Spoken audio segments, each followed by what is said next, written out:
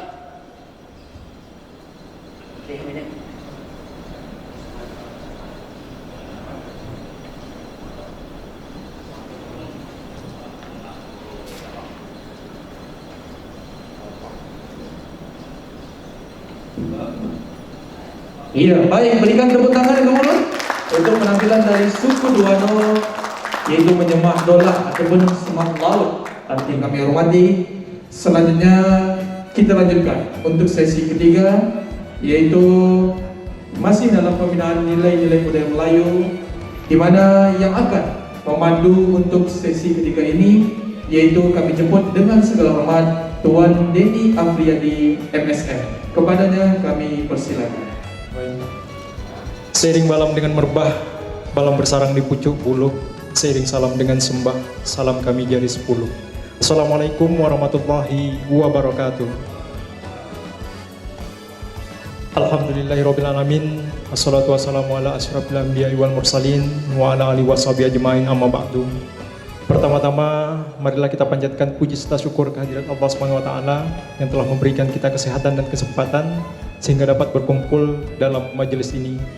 Dan tak lupa pula salawat serta salam kita sampaikan ke junjungan Nabi besar Muhammad sallallahu alaihi wasallam dengan ucapan Allahumma shalli ala sayyidina Muhammad wa ala ali sayyidina Muhammad. Cece tuan-tuan, puan-puan, datuk-datuk, datin-datin, yang kecil tak disebut nama, yang besar tak dihimbau gelar, yang tua dengan petuahnya, yang muda dengan takahnya, yang alim dengan amanahnya, yang datang dari laut, dari darat, dari hulu maupun dari hilir, telah berhimpun pepat dalam majelis ini.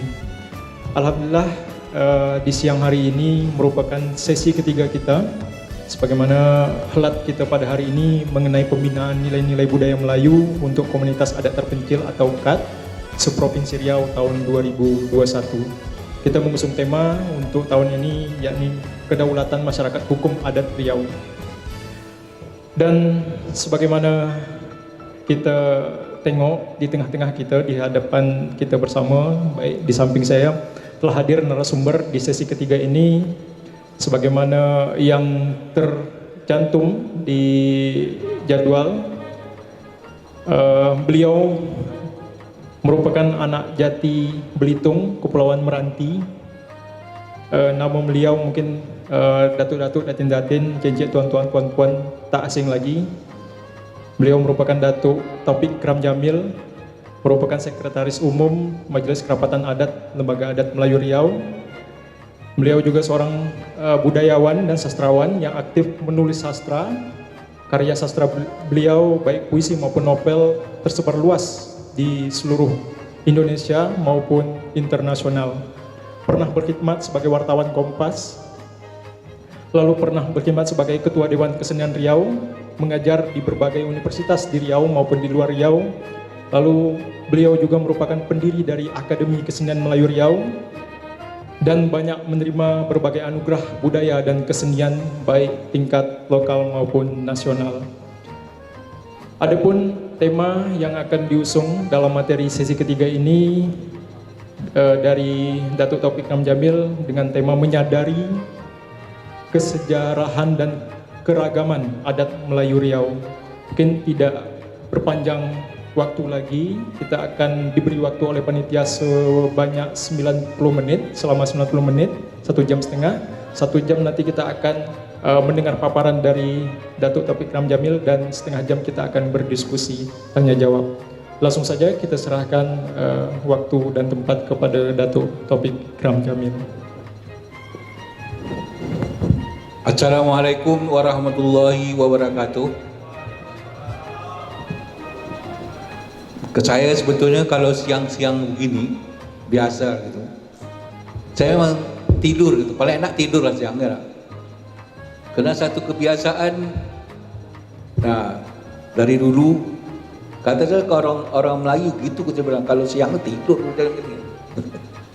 Tapi kita dituntut untuk mungkin lebih kena kesempatan seperti ini jarang, maka saya sudah ganti tidurnya. Jadi sebelum kesini saya dah tidur. Jadi saya mohon maaf kalau waktu tidur datuk-datuk semua tuan-tuan terganggu bukan oleh karena saya, tapi oleh karena panitia. Panitia seharusnya ada jadwal tidur gitu lah. Jadi nanti jam 4 baru mulai lagi gitu kan gitu. Kalau di Arab kan macam itu, di Arab tuh kalau zuhur toko tutup, habis asar baru buka gitu. Tapi memang sampai isya kita masih gitu kan. Jadi bagaimanapun kita bersyukur kita kepada Allah SWT yang telah melimpahkan rahmat dan karunia pada kita semua sehingga kita bisa bertemu di tempat ini. Apalagi insya Allah kita akan membicarakan hal-hal yang insya Allah lagi saya katakan akan diridhoi oleh Allah Ta'ala. Sebab kita nak bicara soal dunia dan akhirat. Kalau kita bicara Melayu ini, Melayu Riau dengan berbagai puaknya, ada di Melayu Riau ada 300-an puak. Itu kita tidak bisa hanya bicara dunia, tapi juga bicara akhirat. Itu salah satu keunggulan kalau kita bicara Melayu Riau. Kita bicara diri kita ini, kita tidak bisa hanya bicara dunia, tapi bicara akhirat. Bicara dunia sudah jelas, akhirat itu nomor 1. Selawat dan salam mari kita kirimkan kepada baginda Nabi Muhammad SAW. Allahumma shalli ala Muhammad wa ala ali Muhammad. Sebelum saya lebih lanjut, maka sekedar kita sebetulnya dalam keadaan yang berduka, apalagi bagi lembaga adat Melayu Riau berduka sekali kerana dalam 2 hari ini kita ditimpa musibah. Yang pertama adalah meninggalnya tokoh Melayu Riau dari Puak Sakai, Muhammad Yatim, semalam kan gitu kan, semalam. Hari ini di Majlis Kerabatan Adat Lembaga Adat Melayu Riau juga ada musibah sebab salah seorang kerabat yang meninggal. Usia yang meninggal hari ini tu 85 tahun. Saya sebelum kesini saya takziah dulu tadi. Maka kepada Datuk almarhum Haji Muhammad Yatim dan Hajah lupa saya yang meninggal ini, sebab dia kerabat kita. Maka mari kita kirimkan khususnya Al-Fatihah kepada Datuk Haji Muhammad Yatim. Al-Fatihah.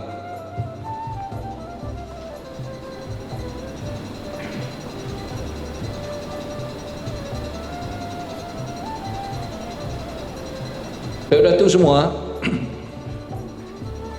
saya mengenal Datuk Haji Muhammad Yatim ni tahun 90-an. Ya. Saya melihat dia orangnya sangat baik sekali. Sangat baik dan sangat gigih memperjuangkan Sakai. Sangat gigih dengan berbagai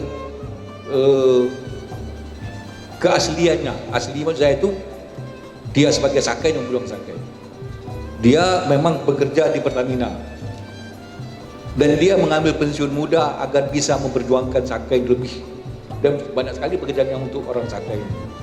Dan semalam itu kalau kita melihat, saya bukan sekali semalam saya tidak pergi. Kalau kita melihat yang mengantar jenazah itu bukan hanya orang Sakai, bukan hanya sebagai kita orang Melayu, tapi orang Batak, orang ramai kali. Dan memang dia luar biasa. Ya. Dan dia memang kita usulkan mendapat anugerah budaya tahun ini. dan mudah-mudahan dapat ya. Sebab memang perjuangannya sangat nyata. Terakhir saya bicara sama dia telefon itu 10 Agustus kalau saya salah. Atau 10 Agustus. Saya tanya dengan beliau, "Tok," bilang, "ini tuh tanggal 9 Agustus Chevron berakhir penambangannya di kawasan Cakai. Itu sudah 96 tahun Chevron Caltech mengambil minyak di bumi Riau, khususnya di Blok Rokan, yang sebagian Blok Rokan itu adalah wilayah adat Sakai. Saya mau tanya tuh, berapa orang Sakai yang bekerja di Chevron?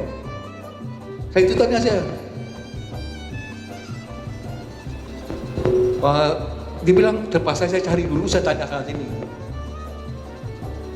Kemudian sore dia nelfon saya. Tuk Rubik, dia bilang, kenapa? Rupanya yang bekerja di Chevron, sejak namanya Caltech, sudah apa, antu berlawan namanya itu, yang orang Sakai yang bekerja di sana itu cuma 4 orang. Bayangkan 100 tahun 4 orang. Harus merinding saya kan ya. Dan itu pun bukan staff, tak sampai ke staff dah. Pegawai, mohon maaf.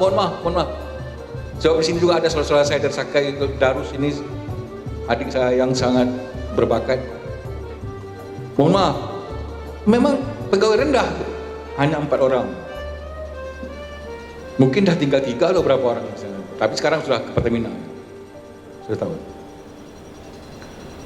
Kesimpulan yang hendak saya ambil dari pernyataan beliau, dan itu saya menulis, ya, saya menulis namanya di majalah Agraria. Ya, saya menulis kepada agar saya kirim tulisan itu. Nah, saya tulis, inilah yang membuktikan sebetulnya bahwa orang-orang masyarakat adat itu dipinggirkan, dimarginalkan. Memang sengaja dipinggirkan. Jadi, nah gini, sekarang kalau wah ini berubah dia.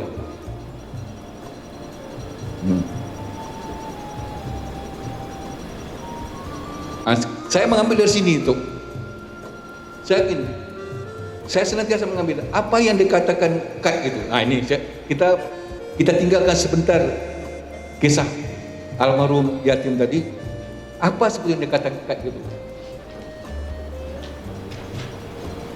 Yang dikatakan komunitas adat terpencil yang kita sekarang berada di sini itu adalah sekumpulan orang dalam jumlah tertentu yang terikat oleh kesatuan geografis, ekonomi dan atau sosial budaya dan miskin, terpencil dan atau rentan sosial ekonomi. Itu menurut pemerintah. Nah, pemerintah. Saya mengambil menitik gariskan miskin dan terpencil. Dia bukan miskin, bukan terpencil, tapi sengaja dimiskinkan, sengaja diterpencilkan. Masa 100 tahun mengambil minyak situ 4 orang cuma bisa kerja. Dan itu sebetulnya tuh itu kasus, bukan kasus Sakai dan itu kasus Riau. Coba contoh begini, dan minyak di Blok Rokan ini, nanti saya saya sebetulnya sudah mengasih bahan ini kepada panitia. Apakah panitia sempat mengkopinya saya tidak tahu. Tapi di sana saya sebut bagaimana sesungguhnya. Mohon maaf kalau saya bicara soal Sakai ini hanya kasus ya. Ini kasusnya sama di tempat lain, tapi ini kasus bahwa di kita di sini aja banyak mengatakan kalau Riau ini tak punya tanah adat, tak punya tanah layak. Apalagi mohon maaf di bawah Kerajaan Siak. Kami dulu pernah ada acara di DPR RI, kita panggil. Kita sedang memperjuangkan hak-hak wilayah ini sampai ada pula pihak mengatakan bahwa di wilayah Kerajaan Siak itu tidak ada orang lain. Mana pula tidak ada, mana dulu Kerajaan Siak dengan orang Sakai. Sampai kita bantah gitu. Tapi itu cuma ada debat kusir, tapi saya sampaikan sini. Itu kasus ya, kasus. Nah terpencil mana? Di mana kasus Riau contoh? Kalau dibawa dalam kasus Riau, 100 tahun minyak diambil di Riau, 1 abadnya. Tidak ada sekolah perminakan di Riau. Misalnya UNRI misalnya, buatlah misalnya fakultas perminakan gitu kan. Tak ada. Itu juga hal lain. Sama dengan misalnya contoh gini. Hutan Riau ini sudah hampir 4 juta hektar dibabat pertama-tama untuk kehutanan. Tidak ada fakultas kehutanan di Universitas Riau. Dulu ada fakultas kehutanan, tapi di Lantang Kuning swasta, bukan pemerintah punya. Ya. Minyak itu pun program studi di UIR, tapi di Universitas Riau tidak ada. Sawit 4 juta hektar, tidak ada sekolah hal yang menyangkut sawit. Artinya di Riau juga terjadi sebetulnya orang Riau ini dibodohkan, terpencilkan, dimarginalkan sama itu. Nah, itu kasus. Jadi gini, ini mohon maaf, sedangkan kita di Riau saja begitu juga termasuk kita yang berada di perbatasan itu. Terbayang oleh kita terbayangkan. Mungkin gini, kalau saya misal atau Dargus ini disuruh menggali minyak mungkin tak sanggup memang. Tetapi kalau dilatih, diajar, barangkali bisa. Nah, ini bentuk kepedulian seperti ini yang harus. Nah, benar mereka dipencilkan. Dan ini sesuai dengan apa yang dikatakan oleh Sekjen PBB. Sekjen PBB, soal lanjut apa? Oke, nanti dulu. Saya nak katakan, ini. Nah, sekarang di mana kat Riau itu? Di Riau ini ada 324 komunitas adat. Itu ada namanya Air Kuning, Terusan, Kuok, Rumbio, Sangkam, Kacah Bertalut. Ini menurut pemerintah menurut KLH, Kementerian Lingkungan Hidup. Tapi juga misalnya yang masuk dunia Sakai, Duano tadi, Laut, Bonai, Akit, Anak Rawa dan lain-lain sebagainya itu. Jadi masuk itu. Jadi kalau kita lihat misalnya orang Sakai ini terpencil tidak? Setiap hari mobil lewat macam hubungan lancar macam-macam. Sekarang mengontak orang Sakai, apalagi sekarang mudah. Orang laut misalnya, setiap kita tuh dah lihat kapal-kapal besar tuh. Saya soalnya maksud saya tuh dari kepulauan kan. Kita tuh macam tiap hari lihat tangker-tangker besar lewat di kapal kita, tapi tak tersentuh. Ada pengalaman misalnya, seorang kawan dia pergi ke Sungai Rawa. Sungai Rawa itu ada juga masyarakat terpencil di sana. Polis akad. Orang itu lihat tongkang takut, lihat kapal itu takut, sebab kapal-kapal itu sudah pernah membalikkan perahu mereka. Jadi anak-anak itu takut. Nah, kita kan tak terasing kita tuh, ya? Tak terasing kita. Jadi kita dah dari dulu dari mana terasing. Tetapi kita memang sengaja dimarginalkan. Dan ini itu menurut terus apa? Nah, maaf. Ini sesuai dengan terus.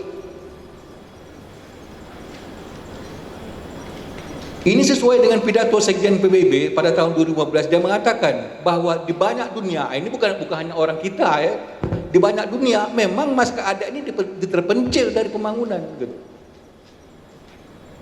Jadi bukan hanya kita rupanya, bukan hanya Riau, tapi di dunia itu diakui. Nah, sekarang maka kalau di dalam lembaga adat Riau itu membuat hitungan, di Riau ini 7-8% penduduk Riau itu hidup di bawah garis kemiskinan. 7-8% hidup di bawah garis kemiskinan.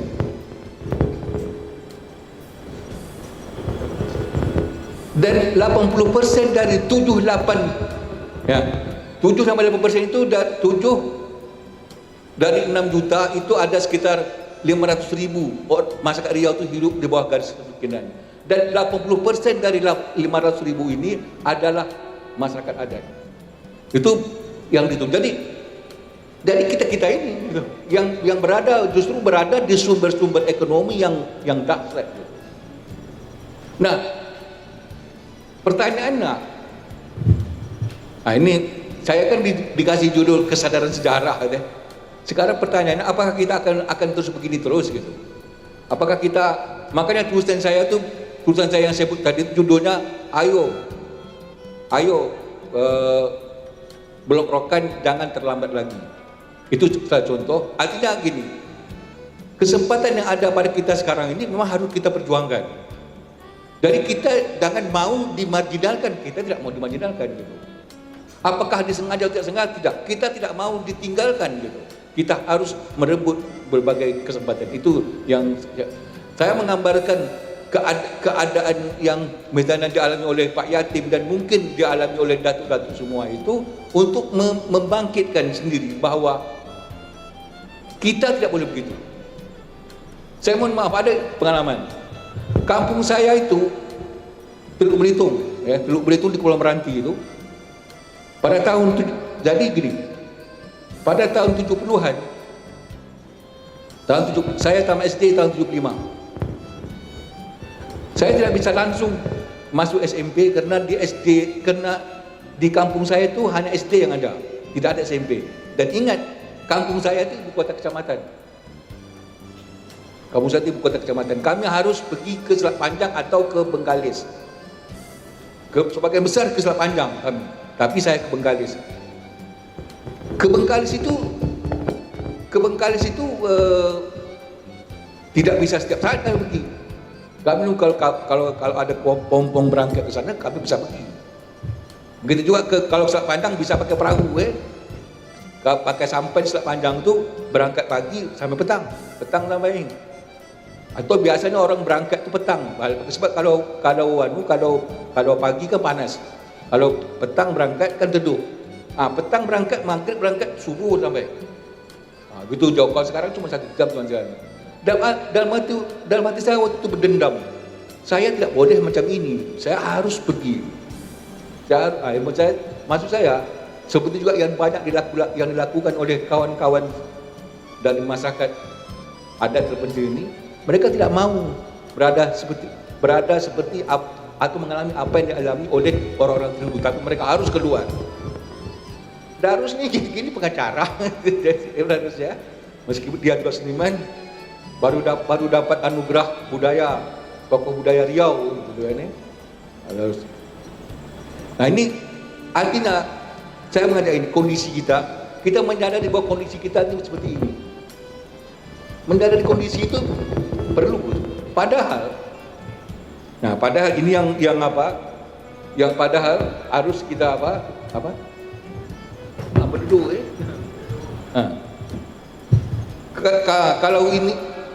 kalau ini ada kalimat yang hendak menunjukkan bahwa kita orang Riau itu memang memiliki tanah adat.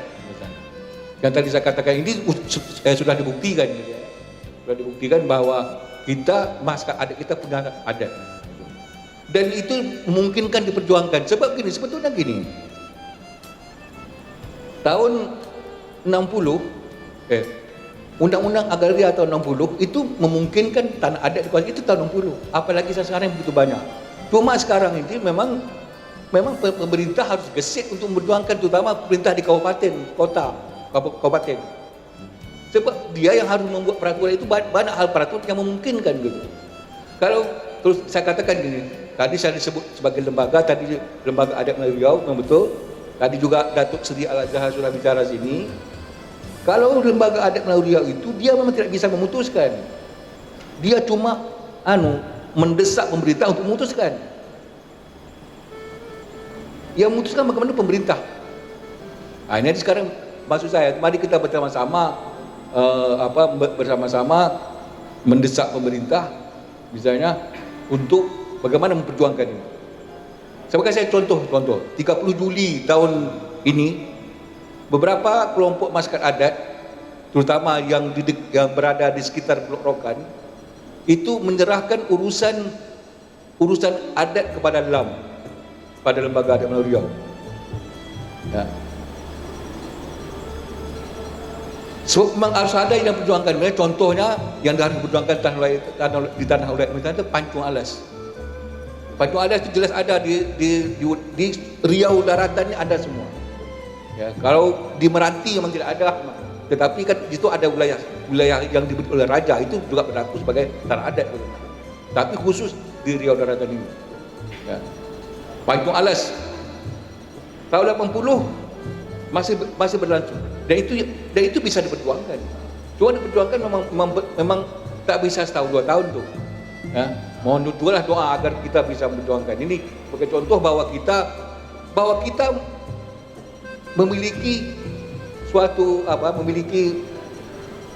suatu masa yang kita memiliki daerah ini. Itu yang dikatakan dengan kedaulatan adat. Contoh, saya kasih contoh gini. Bagaimana Unggul yang ini masih saya bicara dari masyarakat Sakai. Pada tahun 90-an saya dan kawan-kawan mengadakan penelitian di Sakai. Masih hidup orang itu ternyata, namanya Bosniar. Salah satu sumber satu nama Bosniar. Dia bercerita. Jadi kami mengambil cerita rakyat. Kami mana cerita rakyat? Cerita rakyat ini menurut saya luar biasa hebatnya gitu. Tidak kalah di tempat lain, tidak kalah dengan negara lain. Cerita gini. Ada seorang anak. Anak ini kami namakan anak itu Halimah. Dalam ceritanya anak perempuannya ada Halimah. Bapaknya itu dipanggil pawang rusa karena bapaknya itu hebat. Kalau nangkap rusa itu tahu dapat ada pawang rusa. Dan mereka berada di sebuah kerajaan yang kerajaannya zalim. Kerajaan zalim. Kepintaran pawang rusa ini didengar oleh raja itu. Raja langsung panggil, kamu pawang rusa sini. Kamu betul-betul hebat, betul. Sekarang carikan saya rusa jantan beranak rusa. Pernah dengar cerita itu? Carikan saya rusa jantan beranak jantan. Jadi kata pawang rusa aja mana cara? Tapi dia tentu tak berani memantah raja. Nama Raja Malut. Dia tak berani membantah. Pulang ke rumah tapi dia sedih. Dilihat oleh anaknya, kenapa sedih? Ya, aku disuruh raja mencari ini. Iya pula, gimana cara? Sampai waktunya, mari kita selesaikan, kata si anak. Gimana cara menyelesaikan? Bapak dia takut. Ini pasti dibunuh bapaknya. Coba dia tak bisa mencari. Jadi gini, kata anak-anak itu panggil bidan kampung. Dipanggil bidan kampung dipanggil. Kemudian dia minta carikan bayam. Dia minta carikan kain sawi. Buat apa ni? Apa Halimah, kata bapaknya. Tenang bapak. Akhirnya raja datang. Mana rusa jantan itu? Rusa jantan beranak rusa jantan. Kata Halimah. Oleh Halimah, bapak itu pakai kain sarung. Dan sayur bayam itu dilemparkan di bawah rumah. Kan sayur bayam itu merah ya. Kemudian bidan kampung apa ini? Mana anunya rusanya? Kata Halimah, mohon maaf tuanku, sebab bapak saya itu sekarang mau melahirkan, jadi tak dapat menjadi rusa itu. Mau melahirkan bapak saya itu. Jadi kata raja, bohong kau. Masa orang jantan bisa melahirkan? Hati kau bengak nih. Gitu tuanku, kata si Halimah ni. Kalau gitu tuanku, tak mungkin rusa jantan beranak jantan. Iya pula, kata raja. Oh iya pula, kata raja. Betul. Dan itu raja tak puas hati. Baik, kata raja.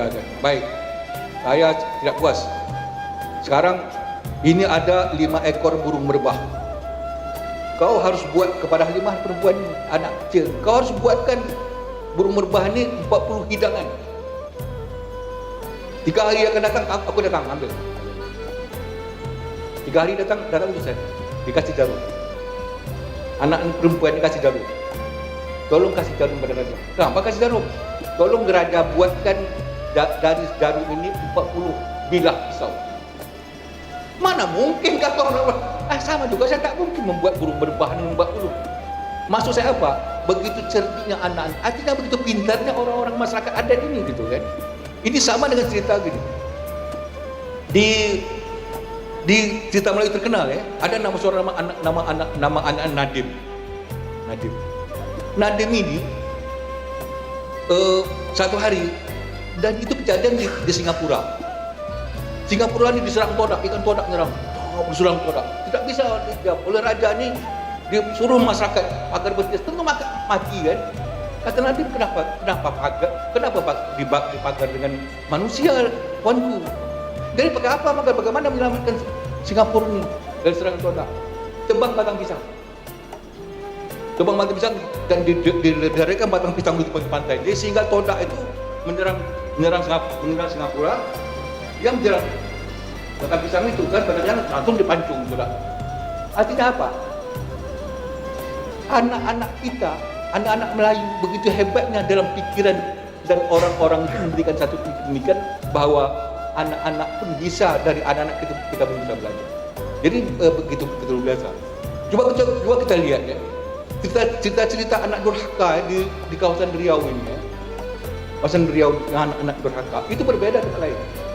Ya. Misalnya contoh Malin Kundang. Ini sangat terkenal kan?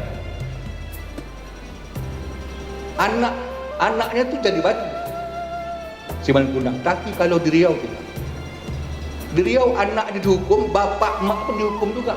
Karena kalau pendidikan anak tidak beres, maka yang salah itu orang tua harus tanggung jawab.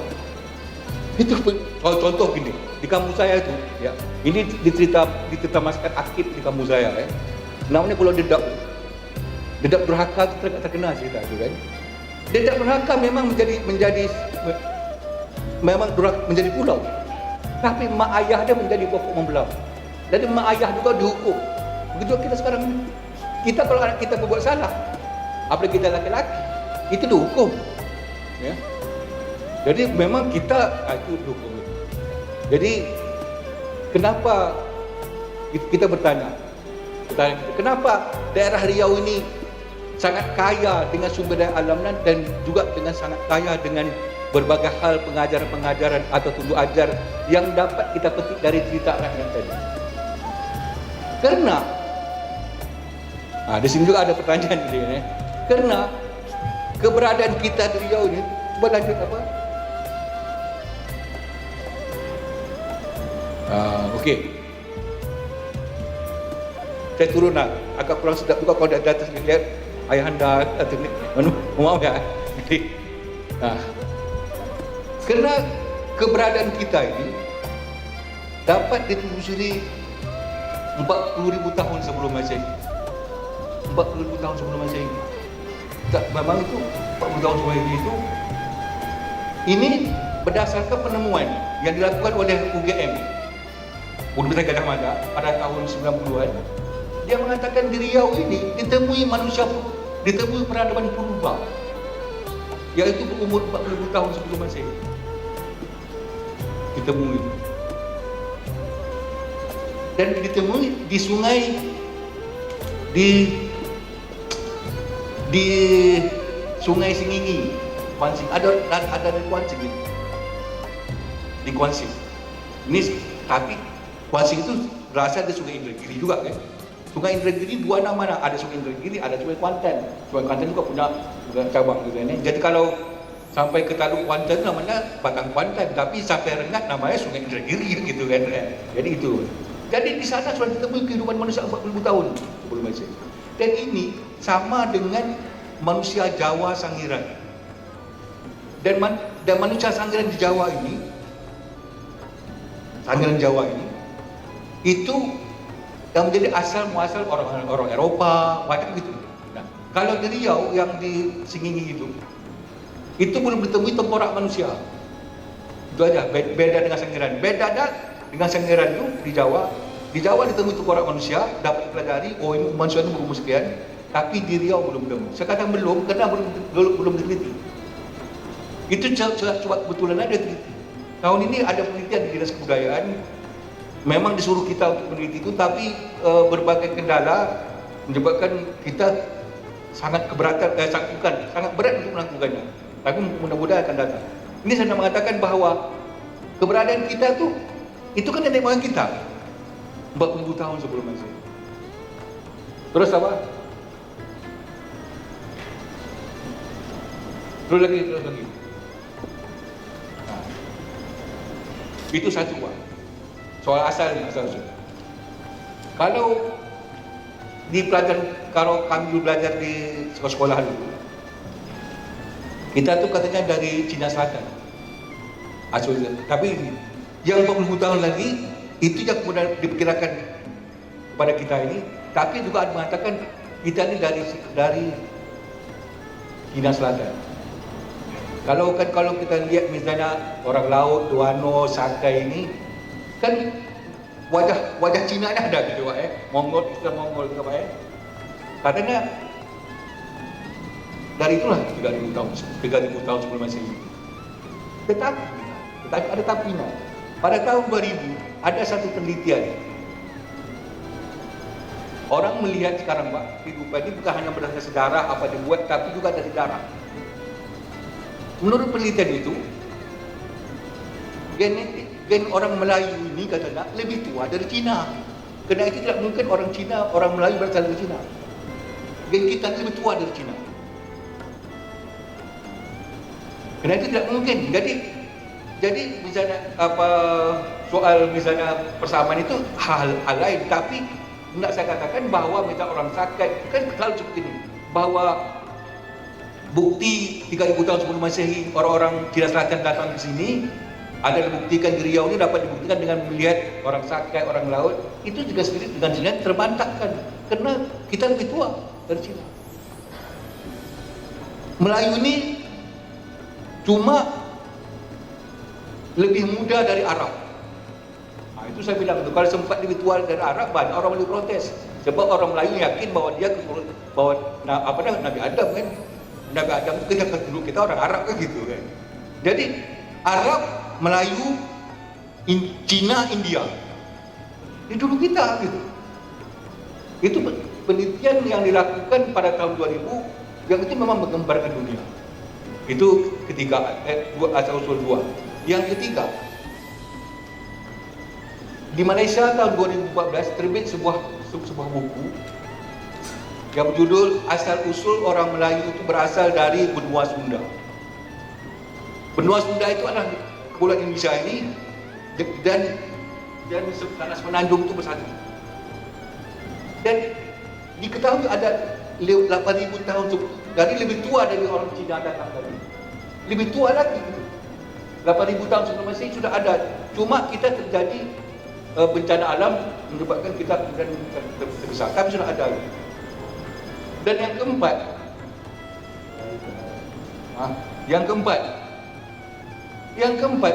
baik di Jakarta maupun di Kuala Lumpur dibicarakan bahwa katanya orang Melayu itu keturunan Nabi Ibrahim.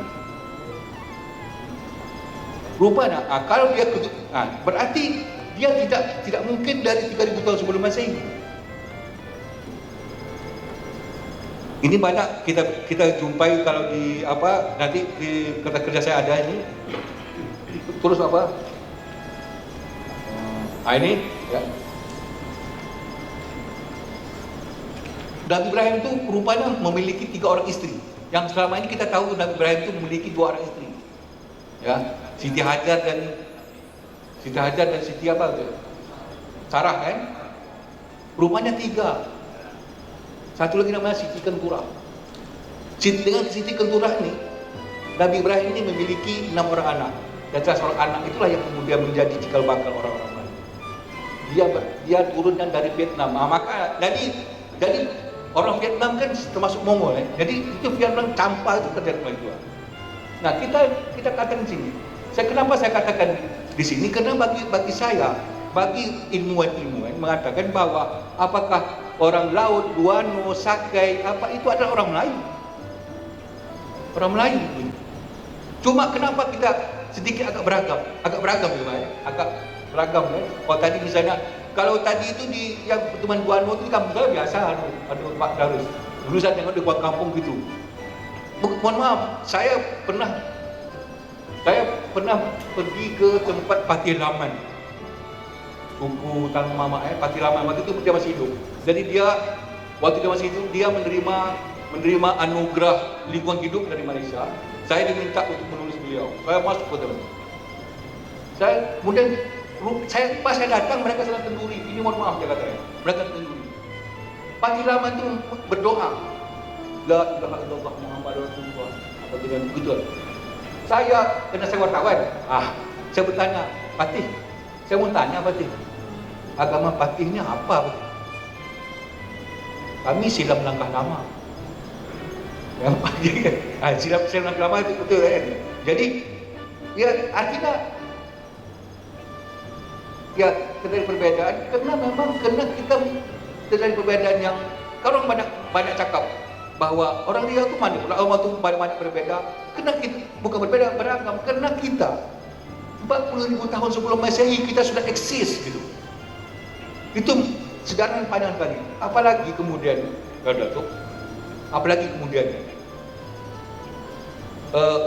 kerajaan pertama di Indonesia kerajaan pertama itu justru bukan berada di Kutai, tapi justru berada di Riau.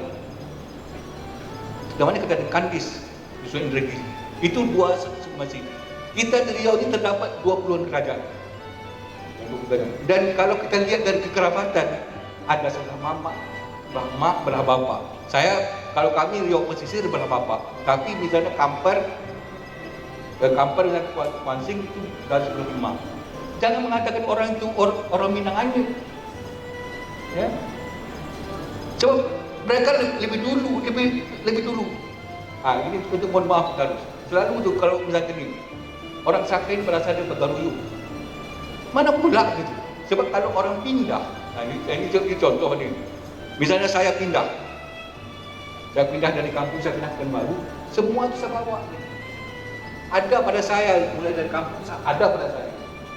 Coba lihat perbedaan antara Pegaruyung dengan Minangkabau dengan Sakai. Sangat banyak sekali. Di Minangkabau tak kenal batin. Sakai Pak, guna. Kalau bawa orang Sakai mati kan kasih ibu ini. Orang-orang banyak juga orang-orang lain itu juga pakai ibu. Kampung saya itu nama saya kampung saya Pulau. Pulau itu kalau menurut orang-orang tua sana yang saya kenal itu dikuasai oleh perempuan. Gitu. Jadi kita Melayu dulu. Memang anunya itu orientasinya itu kepada perempuan. Ini dengan berbagai hal ya. Itu bisa kita urai kenapa begini. Nah, kita juga lihat misalnya dalam agama Islam diajarkan perempuan itu memang nomor satu kan, tapi lelaki tidak dibuahkan orang ya, bahwa tanggung jawab lelaki itu pada istri, pada anak itu lah. Tapi surga itu buat dibuat telapak kaki ibu gitu kan, seperti apa? Tapi seperti itu. Jadi keragaman ini waktu yang lama sudah ada, kemudian ditambah dengan beberapa. Kita bersyukur menjadi orang Riau, ya. Sebab apalagi ketika bergabung dengan KFRI, tidak ada provinsi yang sebanyak begini pulaunya, 3.214 pulau.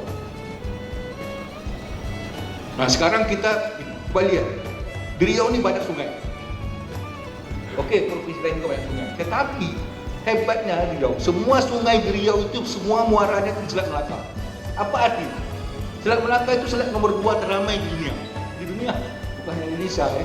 Artinya kita tuh memang bergaul itu memang majunya tuh memang lebih membuka diri, lebih terbuka. Jadi kita beda, tetapi yang menjawab kita bersatu juga banyak. Sebab bagaimanapun, kalau saya salah, mohon diperbaiki. Artinya diberi informasi. Tapi yang saya pelajari, misalnya contoh kita, semua orang di sini pasti mengenal adat sebenarnya. Adat sebenarnya tak bisa digabungkan. Sebab landasannya Al-Quran dan Hadis. Itu. Yang kedua, adat yang diadatkan. Ya? Adat yang diadatkan. Kita pasti sama. Yang kedua, yang ketiga adat yang teradatkan. Yang keempat, adat yang istiadatkan. Dari 4 adat ini, ragaman adat ini, satu yang tak bisa berubah, yang lain bisa berubah. Adat yang diadatkan bisa berubah. Adat yang teradatkan bisa berubah. Adat istiadat bisa berubah. Bisa adat sebenarnya adat. Adat sebenarnya adat kan gini. Ada peraturan pemerintah yang kita harus laksanakan, itu adat yang diadatkan. Kalau adat yang teradatkan, kebiasaan kita. Jadi contoh gini Pak. Ini pun kali diciptakan oleh orang Riau dan terkenal kata-kata gini. mungkin pernah dengar tu, misalnya kalau anak muda ni, kamu sangat siap, kok siap gitu kan? Itu makin lama itu makin menjadi milik orang semua. Itu yang adat yang teradat kan. Kalau ada istiadat, ada istiadat.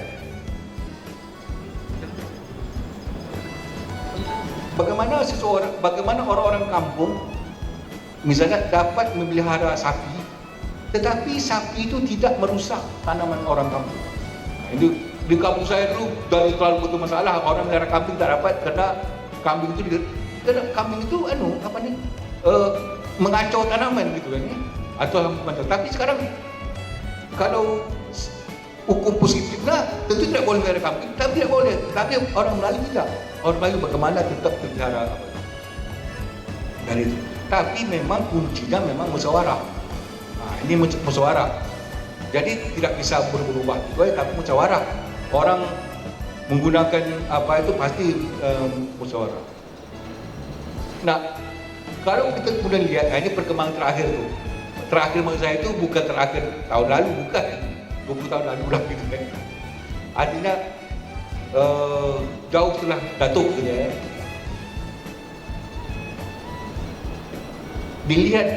Orang melihat apa Melayu itu zaman. Rupanya kemudian orang Melayu ini prinsipnya dia adalah sistemnya itu pada agama, pada Islam. Dasar nilai itu pada Islam.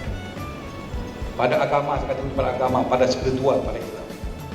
Kalau ini yang saya sebut yang kebanyakan. Ini yang dilihat bukan menjadi hukum. Bukan menjadi hukum. Sebab ini masih ada juga banyak orang-orang Melayu yang katakan boleh Islam, tapi bukan harus masuk Islam kalau kita akui Melayu, bukan gitu. Tapi yang dilihat. Oleh kerana itu, Datuk Seri Tan Sri Medi mengatakan ini. Dasar nilai orang-orang Melayu itu adalah adat tradisi Islam. Pertama tradisi dulu. Makanya gini, tradisi dulu. Makanya kalau Pak Patih laman dia berdoa, itu tradisi memang ada doa. Nah, tradisi ini dicocokkan dengan Islam, melanggar atau tidak? Kalau misalnya melanggar, ini prinsip orang Melayu. Kalau melanggar diluruskan dulu. Contoh begini, kampung saya juga seperti itu tuh. Misalnya dulu kan orang misalnya kalau kenduri kan baca kemenyan. Mungkin dulu kemenyan itu dengan kemenyan itulah menyampaikan kepada yang Maha Tinggi. Tapi sekarang diubah, bahwa kemenyan itu diubah untuk bagaimana mewangi dan wangi-wangian. Itu. Jadi jadi masih bisa diluruskan. Kalau tak bisa diluruskan, harus memilih maka tradisi ditinggalkan. Itu yang saya katakan perkembangan terbaru itu. Kalau di dalam kalau kawan-kawan kuliah namanya neologisme gitu. Itu neologisme, itu pengertian baru, pengertian yang baru. Bukan berarti dia menjadi syarat, bukan, tapi kecenderungan seperti itu. Sehingga apa yang terjadi? Semuanya berwarna Islam tadi, sama dengan Pak Patih Islaman doa tadi. Masuk dia ke situ, masuk dia. Ini kita bukan persoalkan sejauh mana orang beribadah ya, tapi sejauh mana mereka mencoba masuk sana. Semuanya masuk. Saya di apa itu? 2 tahun lalu rumah adik saya ada di kampung. Jam ini ngapa macam ini rumah ni? Begini, ini ada ruang tamu. Kemudian ruang tamu, ruang keluarga, kemudian dapur. Ruang keluarga ni hilang. Tak ada di rumah. Ngapa itu? Kita bilang ngapa itu? Jadi kalau dari dukun bilang apa ruang tamu mau buang, istri sakit. Jadi dia masih ada, tapi dia tetap mencoba untuk. Jadi kita bukan bicara soal sejauh mana tingkat tapi kita bicara itu satu kenyataan yang ada. Sehingga kalau misalnya seperti yang terjadi kepada, seperti yang saya lihat kepada Patih Rahman itu memang sesuatu yang tidak sesuatu yang biasa. Dulu kan saya juga belajar mantra-mantra itu. Itu memang kuncinya kan memang itu. Jadi dan akhirnya maka kita mengenal akhirnya tulisan Arab Melayu. Itu kita mengenal usul Arab Melayu. Jadi muncullah kemudian khazanah-khazanah tulisan yang kemudian menyebabkan Riau ini muncul ke permukaan. Tetapi setelah Arab Melayu hilang, maksud hilang tu pemerintah bagaimana memaksa menggunakan Latin, maka pemikiran orang-orang Melayu itu jadi hilang. Sebab dia biasa digunakan menulis mereka itu, tapi ketika dimasukkan Latin itu kan berubah. Betul. Maka kita tidak lagi mengenal Hamzah Mansuri, tidak lagi mengenal Raja Lahadi, tak dapat lagi apa gitu. Jadi alhamdulillah tu kita menyadari kesedaran ini dengan kondisi yang ada kita, bahwa kita tertinggal dan maulah kita tinggal, harus kita lawan, bahwa kita memiliki sejarah yang luar biasa. Artinya sejarah luar biasa itu harus kita perjuangkan kembali, kita rebut untuk bersemangat kita ke depan. Dan keragaman ini satu kekayaan bagi kita, satu kekayaan bagi kita yang semuanya dapat menentukan kita untuk sama-sama kita membangun daerah ini untuk lebih maju. Kalau kita tidak, kalau kita kata ada tu ini kan, kalau ada kumpulan tu orang-orang Melayu di sini itu ngaku miskin tu malu tu, ya. Ada kenyataan miskin tu, tapi mohon maaf di Sumatera Barat mereka tak malu mengatakan miskin. Ada pemerintah bantu anak situ, mereka dapat. Kalau kita misalnya banjir, bukan banjir, air meninggi. Padahal kalau dengan bantu datang gitu kan. Itu jadi arti kita mengakui bukan berarti kita berlalu, tapi oh begini. Data yang betul dari 500.000 penduduk Riau di bawah garis kemiskinan, itu 400.000 itu adalah saudara kita yang berada yang tergolong kepada kelompok adat pencuri itu. Arti kita. Saya di Bengkalis di Selat Panjang tu menemui saya masih banyak orang-orang kita yang satu hari itu 50.000 tak dapat menjadi. Macam mana hidup orang luar biasa. Tapi ya ini tak bisa kita hadapi itu bahwa kita punya kemampuan nyatanya. Lewat cerita rakyat tadi kita itu sesuatu yang luar biasa. Bahwa ini panjang lagi kita punya. Tapi ini sekedar untuk kita saling berakrab lah. Sebab dengan Datuk saya tak asing, Datuk saya tak asing. Kita juga 2 tahun lalu pernah juga sama. Jadi mungkin apa saya katakan sama, kerana itulah perjuangan kita sama. Jadi saya mohon maaf kalau ada hal-hal yang tidak berkenan dengan Datuk. Kalau ada informasi tambahan, saya dengan amat gembira menerimanya. Terima kasih tu ya. Apa tu Datuk? Itu. Kalau pagi saya satu dulu gitu. Kalau ada umur di ladang, mari kita menumpang padi. Kalau ada umur panjang, insya-Allah tumpang lagi. Itu. Itu jangan.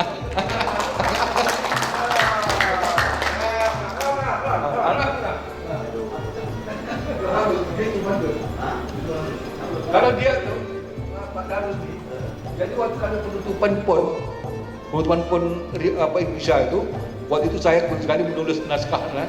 Jadi saya suruh dia ikut tampil. Kami sampai di lapor polisi kan. Sebab gini, kami beritakan bahawa penutupan pon akan diisi oleh orang Sakai dan Talang Mama. Rupanya pemerintah takut gitu. Takut gini, sebelumnya itu ketika SBY datang di Papua, masih ada itu mengenal merdeka gitu kan. Orang begitu, orang dari Riau, tidak dikasih pada baik. Hadiah, negara dia. Tapi dia ini tak boleh dia berzikir tu tak boleh langsung.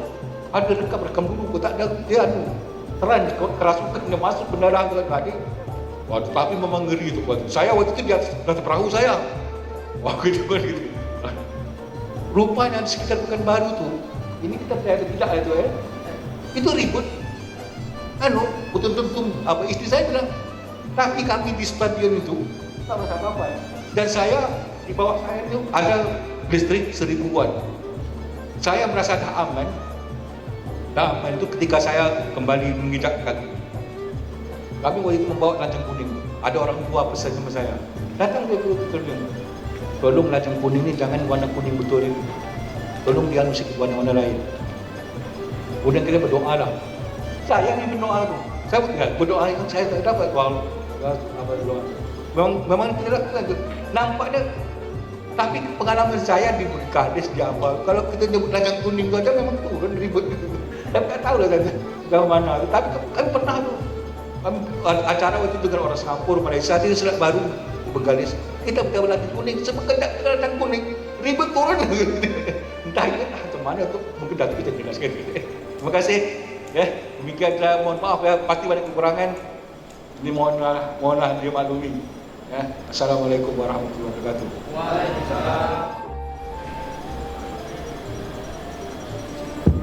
Cek. Baik, datuk-datuk, datin-datin, cek, tuan-tuan, puan-puan, suatu materi yang sangat hangat sekali dan membuka kenangan kita dan juga kesadaran kita bahwa Melayu itu adalah suatu peradaban yang besar dahulunya, dan hari ini mungkin sebagian orang tidak tahu itu, dan bahkan kita sendiri sebagai orang yang menghuni di kawasan Melayu ini sedikit melupakan. Tapi hari ini kita kembali menyadari bahwa Melayu adalah suatu peradaban besar. Kita masih ada 30 menit lagi, kita akan buka sesi diskusi. Silakan kepada datuk-datuk, datin-datin, cik-cik, tuan-tuan, puan-puan yang kiranya hendak bertanya ataupun berdiskusi. Kita akan tanya jawab di sini. Silakan. Silakan datuk yang pakai. Waalaikumsalam. Baik, sebelum saya memberikan pertanyaan nih Pak, pertanyaan yang singkat. Saya datang dari Talang Mama, juga Pak Ilung, Desa Rantau Lansat. Keberadaan kami di Taman Nasional Bukit 30 berbatasan dengan Jambi. Tadi kita bersejarah Pak, kalau saya perhatikan dari awal tadi itu adalah sejarah, istilahnya jalan sejarah. Tadi ada Bapak menggambarkan dengan secara cerita, bagi saya cukup menarik sekali Pak tentang jabaran Bapak tadi. Ini saya menanyakan tentang adat Pak. Tadi ada Bapak bilang ada adat sebenar adat, ada adat yang teradat, ada adat yang diadatkan, ada adat istiadat Pak. Jadi kami di Talang Mama mempunyai kata pepatah juga yang disebut kena tanah Mekah terapung sungai lima, menyeram sungai turun, membentang sungai dan tiga laras, berdiri payung dan tiga kaki. Di sini sudah dikaji juga adat yang sebenar adat, dan juga di Talang Mama itu ada juga yang sholat sebenar sholat Pak. Jadi yang saya pertanyakan ini Pak, di sini sedikit saya tidak mendengar tadi, memang sudah Bapak jelaskan ini Pak, yaitu adat yang teradat Pak. Jadi mungkin ini saya mohon penjelasan daripada Bapak tentang adat yang teradat, gitu, Pak.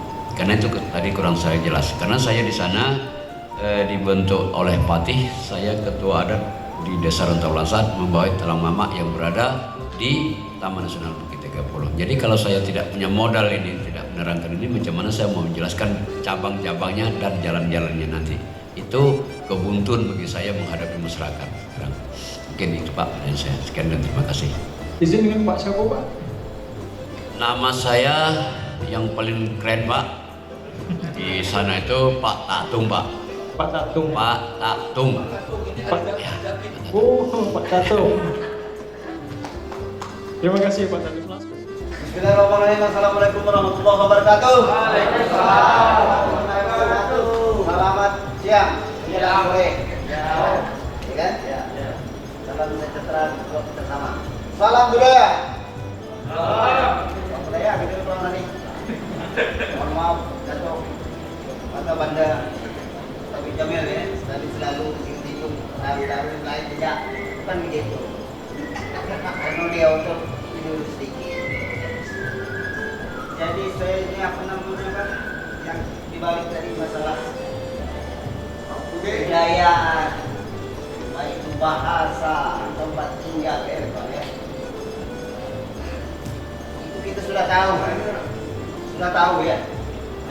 Jadi masalah Sakai itu pas betul. Selamu itu Caltech, California, Texas, bahan konkretnya ya. Caltech diganti oleh Chevron. Awak pun nak lagu ditanya, Pak, awak siang mau mana? Ada pas apa kataku? Saya berlalu. Bapak mau kemana? Mau berapa?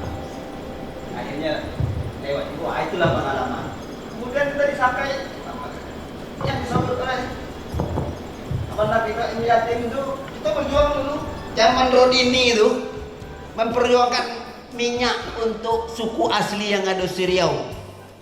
Apa kata jawab Rodini? Bapak kemarin tidak datang, yang menggantikan sakai lain. Loh, banyak pula sakai. Nah, ini yang terjadi. Seperti itu. Bayangkan, sudah lama buat tahun 4 orang lah sakai dengan di Kojo di Kaltek. Itu pun bagian tukang sapu. Subhanallah. Jadi dikemanukan ya kok penduduk alam yang tak nampak. Tadilah diponcil pula, itu poncil lah. Contoh yang betul di kampung saya itu di Batan Limau Mineh itu, semenjak saya tidak pegang kekuasaan lagi, tanda tangan namanya itu kata Ustaz Somad,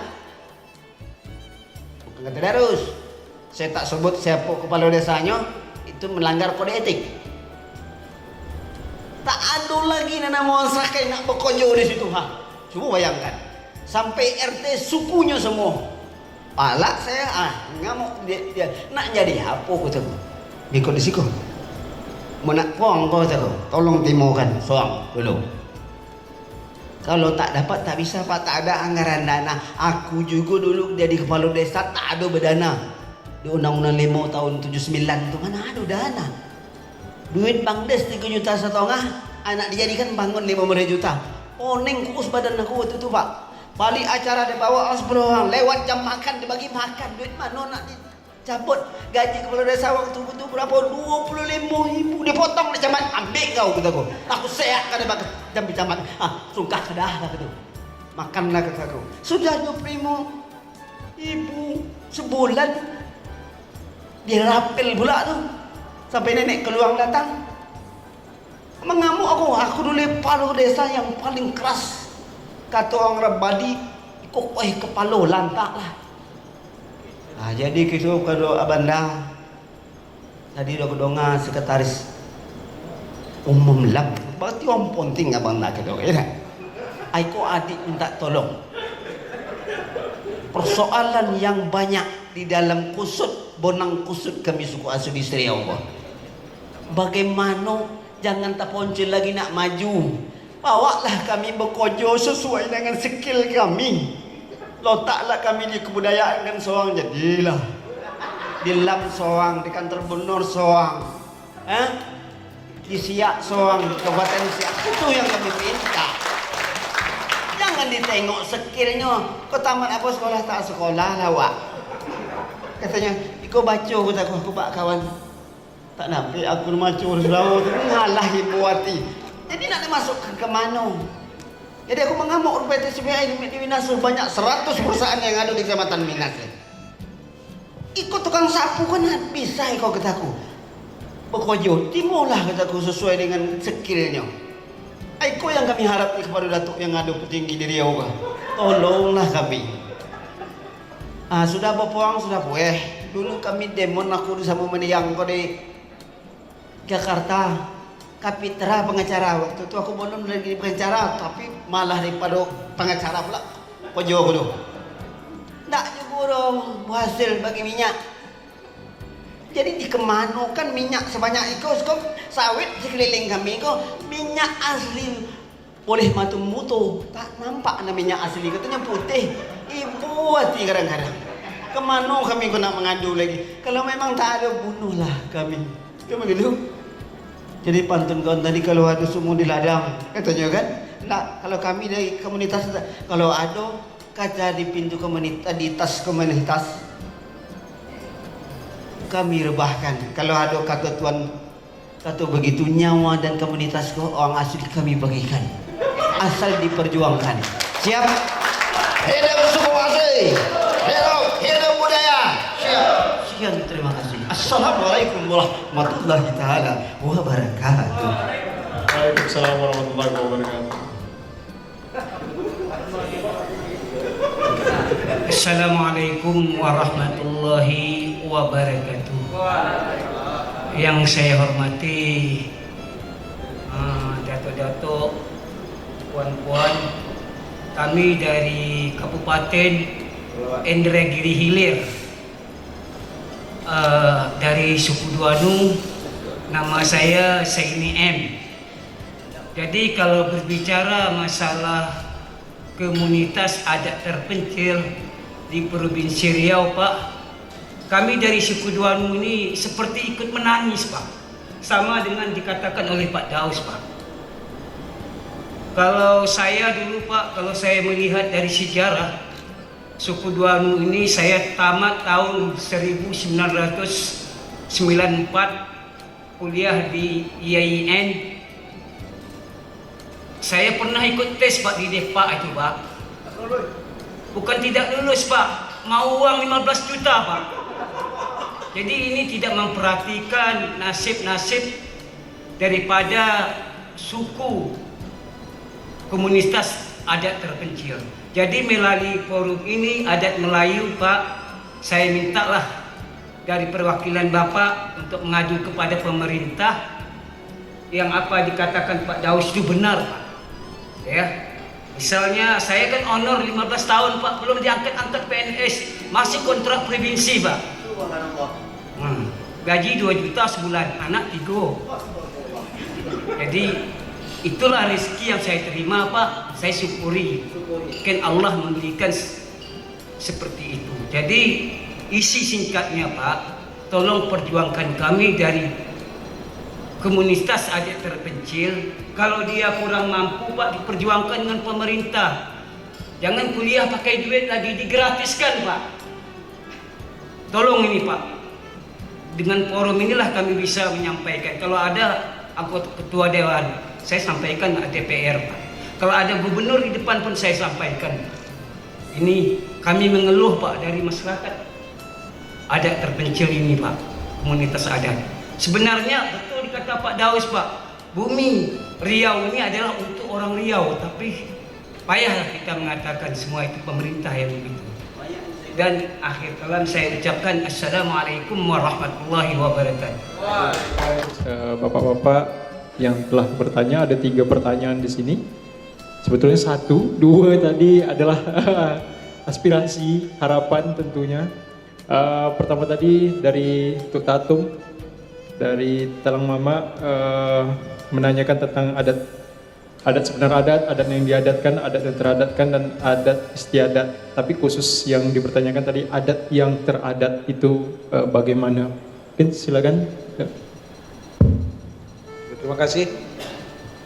Seperti tadi terus terang saya sebetulnya ngeri bercakap depan ini. Sebab ini bukan macam menggarami air laut gitu. Tapi makanya saya bawa air gitu kan. Jadi kita tahu, Datuk Tatung ini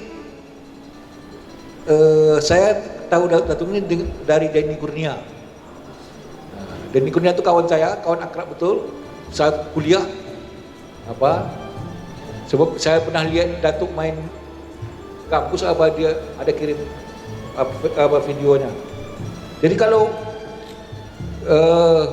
pemahaman saya gini, saya tidak termasuk, ini saya boleh jelaskan, saya dengan adat ini bukan orang yang mengalami, ini beda nih. Tapi saya adat ini saya pelajari, gitu. Itu beda. Misalnya contoh dengan Darus ini dia adat ada sebagai pengalaman. Saya tidak. Saya pelajari. Itu beda tuh.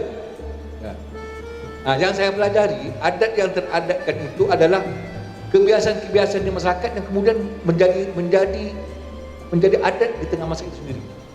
Saya contohkan yang paling mudah lihat itu kata-kata tuh. Lagi contoh. Ada kata suai. Sekarang ini kalau orang Riau kau bercakap, setuju suai. Itu dulu sebab populer, tetapi kemudian dipopulerkan lagi oleh grup lawak anak menjadi populer. Jadi kebiasaan-kebiasaan itu udah menjadi kata kita gitu. Ini kita bersama. Sama juga kata gini. Mewah.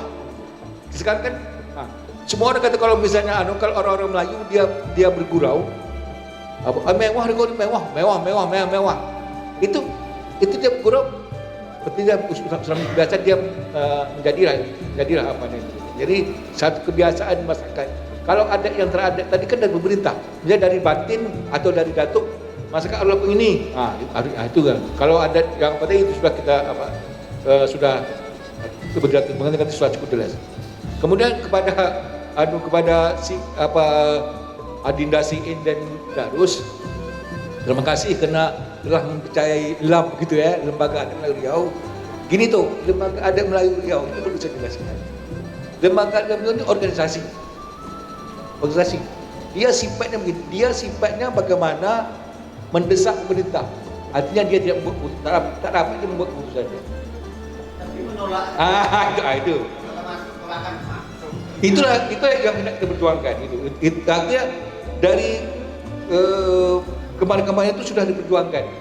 Yang namanya berjuang ya. Tapi misalnya saya contoh begini. Sekarang contoh kita mau memperjuangkan bagaimana memperjuangkan bahwa Riau dapat Panjung Alas. Panjung Alas itu ada di dalam undang-undang tidak ada. Nah, dari contoh kasus minyak.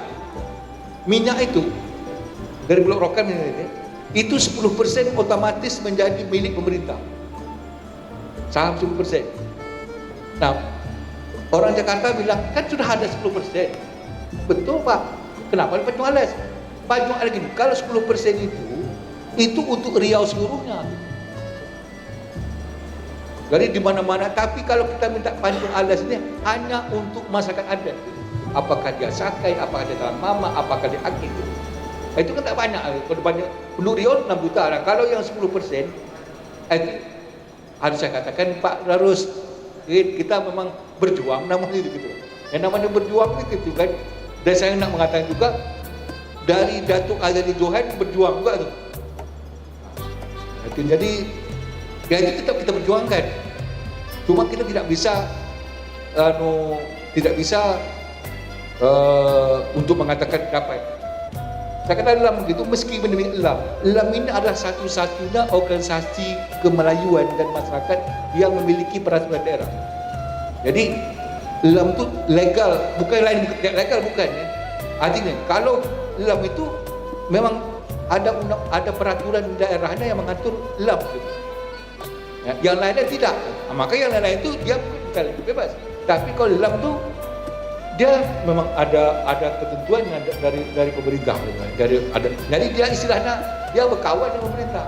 Tapi berkawannya sifatnya itu mendesak. Nah, ini sedikit saya tambah. Saya sedikitnya. Kalau misalnya beda antara LAM misalnya dengan partai politik PDI. Kalau PDI itu dia bisa membuat keputusan. Jadi PDI, ya contoh PDI atau apapun partai apapun, dia bagaimana merebut kekuasaan. Tetapi kalau LAM, beda dengan LAM dia tak bisa merebut kekuasaan. Dia bagaimana mempengaruhi penguasa. Itu tadi. Kalau misalnya di partai dia merebut kekuasaan sehingga dia bisa merebut kekuasaan. Tapi kalau di LAM dia cuma sampai mempengaruhi kekuasaan. Apakah ini lemah? Tidak. Ini cukup kuat gitu. Ada orang bergerak di dalam itu. Ini cukup kuat. cukup kuat. Maka di LAM itu prestise orang-orang yang duduk di LAM bukan apa katanya. Orang mau juga gitu kan. Tapi karena memang ada sesuatu kepuasan moral itu. Cuma menjamin bahwa ini dapat itu tidak. Tapi kita suarakan. Misalnya contoh itu bisa disuarakan beasiswa masyarakat adat itu. Contoh si Haryono memperjuangkan dapat dia itu berjuangkan bersama-sama dengan bulannya. Sakai baru. Tapi sebagai ilustrasi Pak Darus, waktu saya ngajar di UIR itu ada orang pinggir, anak pinggir. Sekarang Pak, kalau di pinggir orang Sakai semua Pak, yang kerja di kecamatan. Kami tak dapat Pak. Tapi kita balik cerita tadi kan. Mungkin setelah siapa jadi bupati kan. Ya untuk alhamdulillah kita mendoakan agar kita bersama-sama dan maju bersama-sama gitu. Insyaallah. Saya sudah masuk asar ya. Terima kasih kita ucapkan kepada narasumber kita pada sesi ketiga siang hari ini. Boleh berikan tepuk tangan datuk-datuk, mungkin bapak-bapak, ibu semua. Semoga apa yang kita bicarakan, apa yang kita bincangkan pada hari ini dapat menambah wawasan kita tentunya, dan juga ada hal positif yang akan kita dapatkan hasilnya di depan. Amin, amin ya robbal alamin. Baik, Datuk-datuk dan datin, encik tuan-tuan, puan-puan, hari ini telah menunjukkan pukul 15.23, hampir masuk asar, dan kita akan rehat sejenak untuk sholat asar, dan nanti kita akan ada sesi terakhir di sesi 4 dengan narasumber Bapak PRJ Haryono Mahasri Bijawangsa sebagai sesi terakhir. Dan nanti malam kita dari pihak panitia juga ada pertunjukan sebagaimana kita sepakati. Terima kasih kami ucapkan kepada Datuk Taufik Ikram Jamil atas materi dan juga diskusi yang cukup hangat di siang hari ini. Semoga di lain kesempatan kita bisa bersua lagi dan saling bersilaturahmi tentunya. Saya tutup dulu sesi ini. Wabillahi taufiq wal hidayah. Wassalamualaikum warahmatullahi wabarakatuh. Kami bawa belajar. Baik, terima kasih kita ucapkan kepada Datuk Haji Taufik Ikram Jamil, dan juga memandu sesi ketiga tadi adalah Tuan Denny Afridi MSN. Selanjutnya kami persilahkan kepada tuan-tuan untuk berehat. Jadi kalau tuan ke Muara Mahat teruskan jalan ke Indragiri, kami beri tuan-tuan untuk dapat berehat. Nanti pukul 4 kita berjumpa lagi. Jadi insyaAllah nanti pukul 4 kita berjumpa lagi dengan pembicara keempat, yaitu Tuan PRJ Haryono MSB. Jadi kami mohon nanti kepada tuan-tuan untuk pukul 4 kembali ke sini lagi, dan juga kita lanjutkan agar nantinya dapat kita berehat agak cepat pada petang hari nanti, dan nanti kita